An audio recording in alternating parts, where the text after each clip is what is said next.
resolver el tercer problema para análisis de circuitos en serie. En el PDF nos piden determinar la dirección y la magnitud de la corriente. Bueno, nuevamente, para iniciar hay que darle nombre a cada una de las resistencias. Vamos a decir que esta es la resistencia 1, esta es la resistencia 2 y esta es la resistencia 3. Y vamos a proponer una dirección de corriente. Recordemos que una vez que proponemos la dirección de corriente estamos dando la polaridad en cada una de nuestras resistencias. Para este caso vamos a proponerla en sentido horario. ¿Qué quiere decir? Que ahora mi polaridad en la resistencia sería más menos, en la resistencia 1, en la resistencia 2 sería más menos y en la resistencia 3 sería más menos. Lo siguiente es aplicar la ley de voltajes de Kirchhoff. Recordemos que la ley de voltajes de Kirchhoff nos menciona que la sumatoria de voltajes a través de una trayectoria cerrada o a través de un circuito tiene que ser 0. Como ustedes pueden observar, aquí tenemos una trayectoria cerrada o lo que conocemos como circuito. Por eso es que podemos aplicar la ley de voltajes de Kirchhoff. Así, decimos, aplicando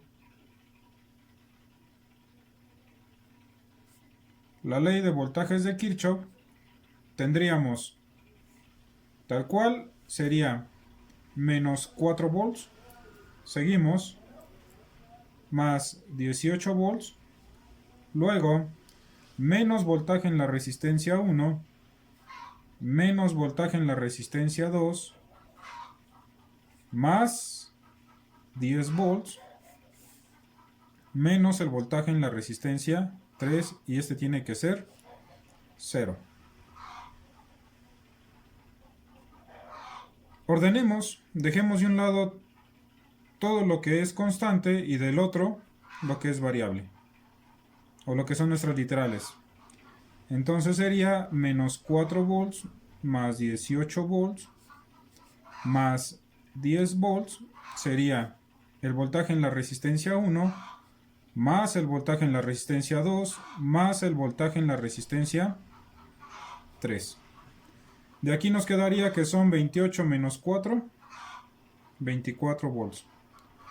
Y aquí sería corriente 1, resistencia 1, más corriente 2, resistencia 2, más corriente 3 por la resistencia 3. Aquí lo único que hicimos fue aplicar la ley de Ohm. Pero recordemos que como estamos en un circuito serie, la corriente que pasa por la resistencia 1 es igual a la corriente que pasa por la resistencia 2, que es igual a la corriente que pasa por la resistencia 3. Así, sería corriente por la resistencia 1 más corriente por la resistencia 2 más la corriente por la resistencia 3. Y al factorizar lo que es la corriente nos quedaría que es 24 volts es igual a resistencia 1 más resistencia 2 más resistencia 3, es todo esto por la corriente, nos va a dar el 24. Despejando, 24 volts entre R1 más R2 más R3 me da el valor de la corriente. De tal manera que sería 24 volts entre 4.7 ohms más 1.2 ohms más 5.6 ohms, el valor de nuestra corriente sería de es 24 entre 4.7 más 1.2 más 5.6, lo cual nos da 2.08 amperes. 2.08 amperes. Y como el valor de nuestra corriente dio positivo, quiere decir que la dirección de la misma es en sentido horario.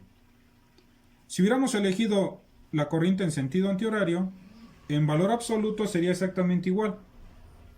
Lo único que cambiaría es que es negativo.